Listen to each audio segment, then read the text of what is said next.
We're here with Buffalo Bills sports radio talk show host and analyst Sal Capaccio. Sal, thank you so much for being here with us. How are you doing today? Pretty good, guys. It's been a wild start to free agency. Obviously, always an interesting time of the year. The NFL never sleeps. Yeah, I mean, I'm sure. We're sports media majors. We're studying sports media here at Bonaventure, so we get it. Media just never stops. And speaking of that, can you just tell me a little bit about your path, how you got to where you are now? Yeah, I'm a little probably unique in most people that are in this field. I did go to college for it. I went to Syracuse University, to be, a sports broadcaster. And I know Bonaventure is a great program. It's more on the journalism side. Syracuse is a lot more on a lot of times you'll see journalists, but it's a lot more on the TV, radio side of things, like that. I mean, I always make a joke. If you go to any TV market, you throw a dart, you'll hit a Syracuse person, right? We're all over the place for sure. I went to Cleveland Hill High School in Cheektowaga. Grew up very proud of my roots there, and went to Syracuse. But my first radio job was at a very small station down in Florida near Sarasota. And I went down there. It was like news, talk, sports. And when you get into a business, whether it's this business or anything else, I think that when you're ambitious, you think you're going to be great right away and be the top person and go to ESPN or whatever. And you get frustrated when you're young and that's not happening. You're not making a lot of money. And that was me, but off to the side, because I was a 3-sport athlete growing up, and I always want to stay involved in sports. I was coaching Pop Warner football and Little League baseball. And in this town I was living in, the head high school football coach said, "Hey, you do a good job with these kids. You want to join my staff?" I said, "Yes." I loved it so much, I decided to leave radio, and I went and got certified to be a teacher, and I left radio. And for 10 years, I was a high school social studies teacher. And I taught 10th, 11th, 12th grade, American government, economics, world and American history. And I was a football coach, which was amazing down in Florida, where it's very, very competitive and things like that. And I learned so much more about the game. Actually, I'm thankful that I was able to have that experience. I became the head girls track coach for 6 years, won a few division titles. And I tell you all this because it was a different path, but my passion was always radio. Wanted to come back to Buffalo at some point. The WGR had made some changes right around 2007. I applied. They loved me, but said they didn't have a job for me. And literally they said, "If you ever want to move up here on your own," and I always joke, I'm the only man in America who's ever voluntarily left Florida to move to Buffalo, New York for a part-time radio job. And I did that, and I started over at the age of 37. I started over in radio at WGR in 2011. And, just worked hard enough, I guess, to be fortunate to be where I am today and doing what I'm doing. It's awesome. Yeah. You mentioned you were at Syracuse. I'm from Syracuse, so I love it. Go Orange. Syracuse. I love Go Orange. Yeah, exactly. But is there anyone maybe from Syracuse or even just from your younger life that you feel like definitely supported you? No one really does this like totally on their own. I feel like, is there anyone that deserves a little credit, you think? Well, first and foremost, my wife. We actually just this past weekend celebrated our 22nd anniversary. Been married. I got married actually a month before Syracuse won the national title in New Orleans, and I was at that game with Carmelo Anthony. Awesome. Yeah, that was pretty cool. And great stories about that too. I have a picture of me with the scoreboard behind me, and I'm actually crying, like, "Oh my God, my team won the title." And then I went out afterwards, all these bars, and I was actually hanging out with the players, and there was crazy stuff going on at these bars in New Orleans. And when I got home a month after being married, my wife was flipping through the pictures, and I'm like, "Oh my God, what's on these pictures? I don't know." And she looked at me, and she had this look like this. I was like, "Oh my God, I'm going to get divorced after being," what did she see on these pictures? And she goes, "You didn't even cry at our wedding." So after that, I knew she saw all the other pictures and didn't care. It's the only thing she cared about. I'm like, I knew I married the right woman. Anyway, my wife's from Germany. She's from Frankfurt, Germany. And she said to me one time, "If you really want to go to Buffalo, the weather is very similar to Germany." And she's a substance abuse counselor. She's a mental health counselor. And she said, "I can find a job." And she did. And she loves it here. We love it here. She's the biggest reason, my biggest supporter of why I'm here, and kind of gave me the blessing to say, "If you really want to go to Buffalo and follow your dreams, let's do it." And it's worked out great for me and my family. When I got to Buffalo right away, we had a change in our program director, and our program director is still the same person. His name is Alan Davis. Alan is amazing. I don't think there's anybody that knows radio better than Alan Davis, especially sports radio. He actually was Colin Cowherd's program director in Portland years ago. He hired Dan Schulman for one of the first radio jobs. This guy knows radio, and he has been a big supporter as well. So I would say there's obviously a lot of people in my life, but those are two, one on the personal, one on the professional side. Yeah, that's awesome. That's a really cool story with your Betting and then Syracuse. I mean, I know. Other than Syracuse, though, you're now with the Bills, obviously. Can you just share one moment from just covering the Bills the past what, like 10, 15 now that really stuck with you, like your favorite moment from covering the Bills so far? Well, there's been a lot now, obviously, because they've been very successful, right? So I've been the sideline reporter. This is going to be my 12th year. 11 years was last year, my 11th year. And it's wild to think that I've been on the sidelines for that long. I started as the team's beat reporter a couple of years before that, but then I was put on the sidelines as well for the Bills. And I would say that maybe the one that sticks out first and foremost is breaking the drought and being on the field for that and going in the locker room that night, New Year's Eve down in Miami, standing outside the locker room, excuse me, literally watching phones and watching what's going on in the Bengals Ravens game, right? And everybody's like, "Oh my God." And no one thought it would happen. And suddenly someone yelled, I think the Bengals just scored. We're like, "What?" And they did. And we couldn't get in the locker room yet. They were waiting because all the players were in there watching. And we go in the locker room after, and the celebration was incredible. And then I'm not employed by the Bills. I'm employed by WGR and Odyssey. But because of because I'm on the radio broadcast, I get to fly on the team plane, and I go with the team. So I'm on the team plane. We come back, we land, and it's just, hundreds or 1,000 people at the airport. And it's 3 a.m. on New Year's Day. And it was incredible. And that is something that always sticks out. And, there's been other really great moments over the years. A couple of years later, Sunday Night Football in Pittsburgh to clinch a playoff spot was really cool. That was a great night again. Fans meeting the team at the airport. Then you've had some great home moments as well, including this year against Lamar Jackson and beating him, and Josh Allen. You having that win, and that was those moments are really special to see. The team and the fans at home when that happens.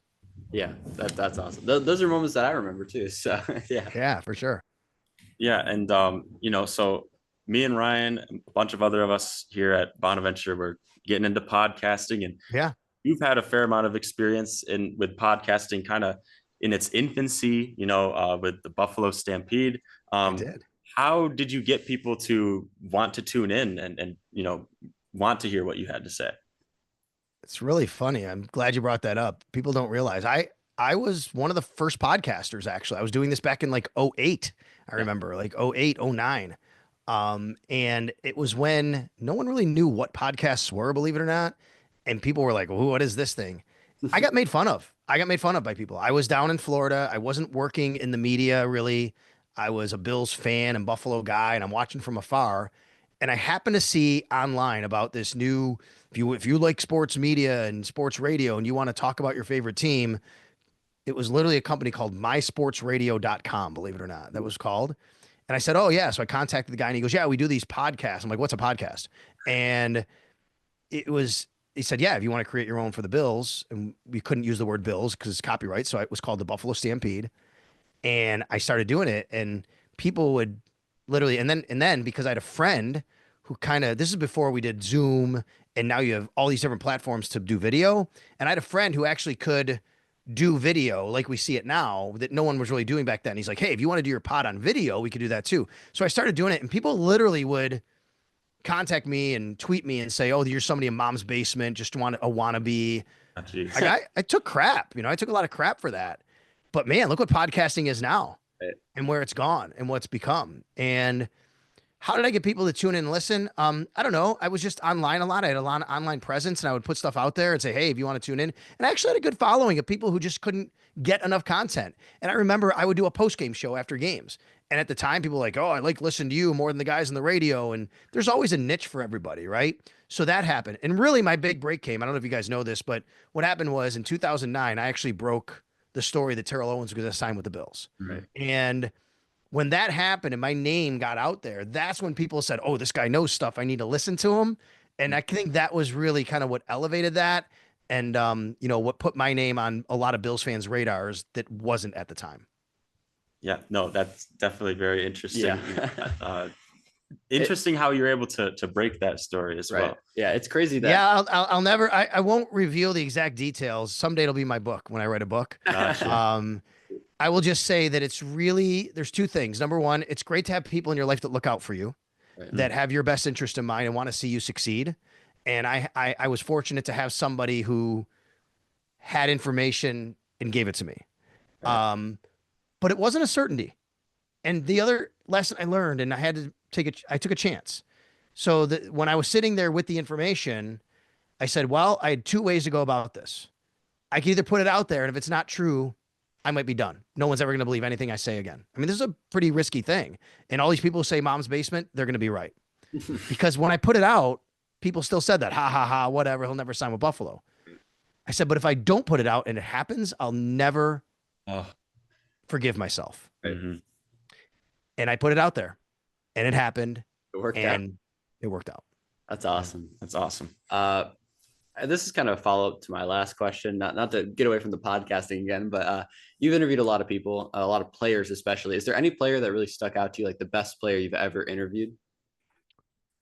There's been a lot of great interviews. I would say, though, that the guys that stick out in that regard are a lot of the guys that I've done professional work with. Like, so I've hosted weekly TV shows here in Buffalo as well. I've had, there's certain guys that I've developed relationships with in that regard. One of the first ones was Lorenzo Alexander.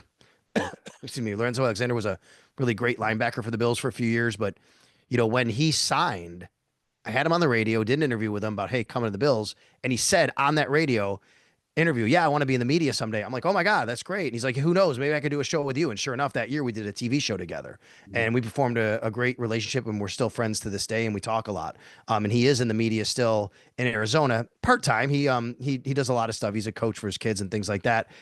Another one is most recently, Micah Hyde. Micah, who was always great at his locker. Lorenzo too. Lorenzo, great at his locker, very thoughtful, very truthful. Thing about Lorenzo was, he was the Bills' NFL PA rep for a long time, and you could really get a lot of insight into what the players were thinking about the league and different things that were going on. We went through the CBA stuff with him. Micah, also just very honest. He's going to be upfront with you. He's going to tell you the way it is. He's a straight shooter. And now I've developed that relationship. I'm actually the MC for Micah's charity softball game that happens in Buffalo, and 16,000 people inside the Bison Stadium, and I'm the MC for that. And Micah and I and his family have, formed a bond and relationship through that. There's always guys like that. Eric Wood, who works with me on the radio side now, as a color analyst, always the same way in the locker room. There's always your go-to guys. I would say guys in the locker room now are guys like Khalil Shakir, Terrell Bernard. They're just guys that you can rely on to go to. And when you talk to them, you respect them. They respect you. They know that you're out there to do a job, and they're going to give you a straight answer. And it's not always easy on them to do that when they lose a game, when things aren't going right for them. So I really respect guys like that. Yeah. I mean, all the names you mentioned are all certified, like good guys, Yeah. Lorenzo Alexander, like when he was here, he was like our man of the year, like all that stuff. It's awesome. Deion's the same way. Deion's different. Deion's so you never know what you're going to get from Deion, what he's going to say. But he's also that guy nominated for man of the year. But he's a great interview.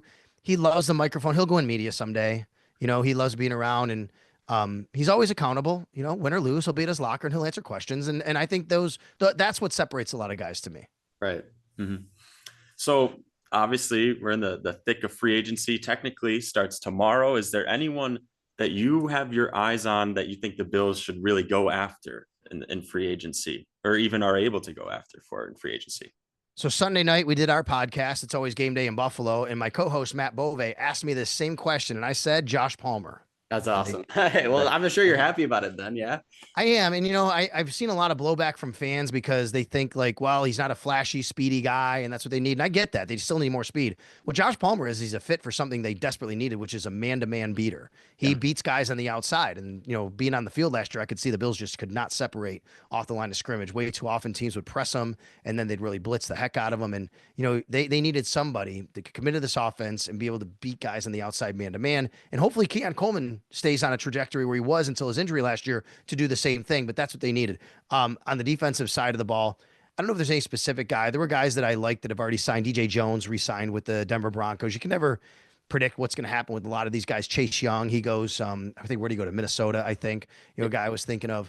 DJ Reed, is a corner that, would have been nice to bring in, but these things cost money too. And the Bills, they have a really good roster and they're paying guys, and it's tough to do things like that.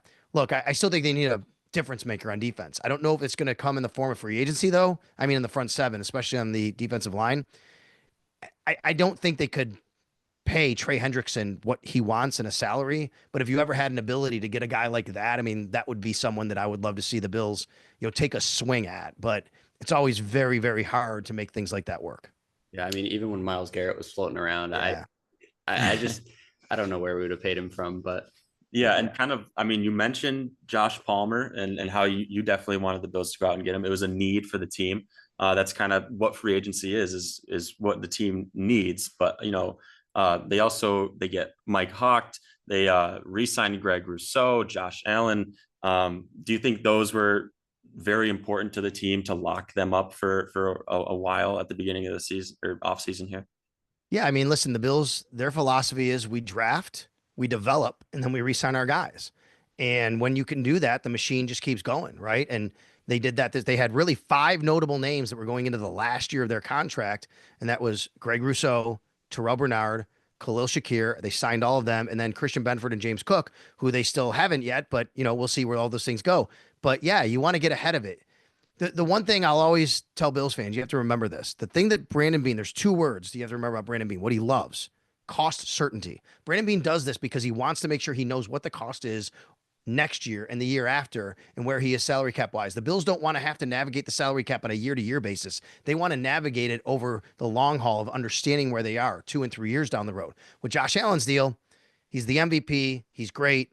He's arguably the best player in the game. You want to reward him for that. But at the same time, there's a trick there that if you do that, you could hamstring yourself enough where you can't do anything else.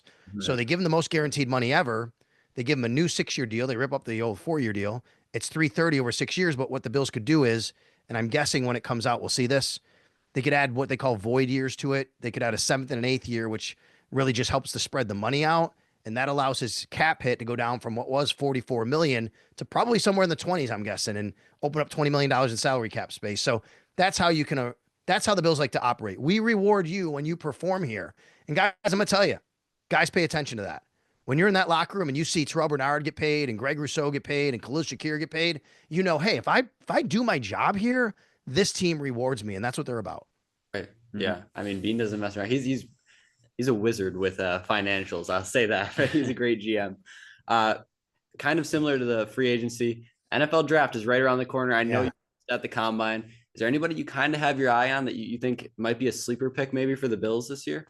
Yeah, I don't know about sleeper, but I would tell you, I think from the defensive tackle group, they have obviously a need there, I think, still. And there's a very deep defensive tackle group. There's a few guys, Michigan, Texas, look up some of the names there, and their names escape me around as I talk to you, but you can go take a look at them. A few guys that you want to take a look at there and say, like, will they be around at number 30? Grant from Michigan, I know, is one of them. People are very high on. We'll see where that goes. But I think that, to me, it's more about like positions of need and best player, right? Like at number 30, are you really getting a game-wrecking defensive tackle? Probably not. Does that mean you have to jump up to get him, or do you believe enough in the guys you have and the development that you can bring somebody and put him in here and he can make an impact on your rotation right away? I also wonder what they're doing at cornerback number 2. That's an interesting spot because right now, opposite Christian Benford, you have Russell Douglas, a free agent. Don't know if he's coming back, and Jamarcus Ingram. Would they really think about starting him, week 1 for 17 games? I'm not sure. So I think you need a cornerback opposite him. And I do wonder about the speed. Isaiah Bond is an interesting guy. He said he was going to break the record. He never did, but he still is a very fast guy. Maybe there's somebody on the radar that's, maybe Brandon Beane says, this is the year I want to draft a little bit more for speed. Right. We all know that he traded last year. Xavier Worthy goes to the Kansas City Chiefs, and he gets criticized for that. They have their type of players. And he said, hey, listen, he said this to us back around at the combine. He said, football isn't played on a track. You got to be a football player first. But I do wonder if they want to add a little more speed at wide receiver during the draft. Yeah, there's a lot of really good receivers in this draft, especially you mentioned Bond out of Texas, even Golden out of Texas. Yes. There's a lot of fast guys that are available. So yeah, interesting. Yeah. So, relating back more towards your career here, is there a part about being a sports analyst, when you come on and you're supposed to analyze, what's the most challenging part about that? Do you think? Challenging part about being an analyst. I guess for everybody's a little different. For me, I never want to be hot takey. You know what I mean? I think that's, I don't have to, it's not necessarily challenging for me, but I always want to remember who I am and why people follow me. I don't want to be somebody I'm not. And I think for a lot of people, sometimes you get out of that and you maybe say things or you go a different direction if that's not who you are. For me, I've always said, like, people criticize me and they say, oh, you're a homer, you work for the team. I don't work for the team. Yes, I did grow up here. If you want to call me a homer, whatever, you can have that right. What I like to say is, I think I try to do my job fairly and professionally. I'm not there to tear everything down with a flamethrower. And I think that what that does is by me being, I can be critical of guys. I can be critical of the team. I said last year on draft night, they shouldn't have drafted Ray Davis. I didn't like the pick. 4th round running back doesn't fit me well, but guess what? He had a nice year and I like Ray Davis, but I still think they haven't done enough at the defensive tackle position, but these are things I can say and you just want to be honest with it. But somebody said to me one time years ago, who did work for the Bills, and said, Sal, we don't care if you ever criticize us as long as you're fair. And that suits me. Just be fair about it, right? Don't take cheap shots. I'm not about that. So to me, it's not a challenge. I don't know if that answers your question or not, but that's something that I always want to do is remember who I am. Remember why people follow me. People follow me because they want Bill's insight and analysis. They don't follow me just to tell you how terrible everything is or how great everything is. Right. And, I just had this the other day happen to me this morning, actually. I think it was last night, maybe. Some guy, he tweeted me and he says, all you ever do is agree with the team or you're afraid you're going to lose your access. And I'm like, dude, like no one's going to kick me out of the building because I say I disagree with a guy they signed, right? That's just an uneducated take. But no, he said, you ever disagree with him? And I always say, look, I can give you my opinion. Do you really care what Sal Capaccio's opinion is? Don't you want to know more why the Bills did something rather than if I agree with they did it? I think it's more valuable to the fan for me to explain why they signed Josh Palmer than it is for me to tell you if I like it or not. Yeah. And I especially, when you mentioned if you get too hot takey, I feel like that's definitely where you can lead to contradicting yourself, Yes. the present. But yeah, that's exactly what I was looking for, honestly. Thank you. Yeah. I mean, it helps with our podcast. So yeah, for sure. Just remember who you are. It's okay. It's great to have opinions. You want to be strong. You want to be opinionated. Just have those opinions backed up in fact, and make sure you're not just saying something to say it, right? If you're passionate about something, say it. And it's okay to do that. So yeah, I just think that would be my advice. If you're a podcaster out there, if you're somebody who wants to get into this business and your job is to give opinions, give opinions. There's no doubt about that. I can give you opinions, but I want to make sure that my opinions are rooted in fact and they're not going so far over the line or overboard, hot takey that everybody's, that you have to scream about it and become somebody that you're not. Right. Yeah. All right. I got one last question for you. Yeah. Fun question here. If you could give me your 4 players to go on your Mount Rushmore, Buffalo Bills, who are you putting up there? Ever? Ever. Yeah. Mount Rushmore. Like just okay. History. Best 4 players. Okay. Now you're putting me on the spot. So I'm going to try and do my best here. First of all, no doubt, I will say the greatest player ever in the organization is Bruce Smith. Mm-hmm. Bruce Smith's the all-time sack leader. He's got 200 sacks all time. He's number 1. I think we have to put Josh Allen there now. He's won a league MVP. Yeah. And he is, an all-time great. He's on a Hall of Fame track. Right. But I think you have to put Jim Kelly there too for what he did for the Bills to take him to 4 Super Bowls. He is in the Hall of Fame, first ballot Hall of Famer. Right. And then I can't leave off my friend Thurman Thomas, also a league MVP who led the league in yards from scrimmage for 3 straight years, which is absolutely incredible. There's so many names. I mean, I could put obviously Marv Levy on there as not a player, a coach, right? And what he did. You could put a lot of guys who are in the Hall of Fame and, who meant a lot to the organization, but Bruce Smith, Josh Allen, Jim Kelly, Thurman Thomas. That's a good 4. That's a really good 4, honestly. Yeah. Can't disagree with that. All right. And by the way, think about how crazy it is to think Bruce, Jim, and Thurman all played in that same era and how great those teams were, right? Yeah. I mean, there's a reason they went to 4 straight. That's exactly right. All right.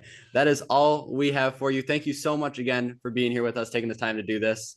Yeah, that's it for us. Thank you. You got it, guys. Thank you for having me.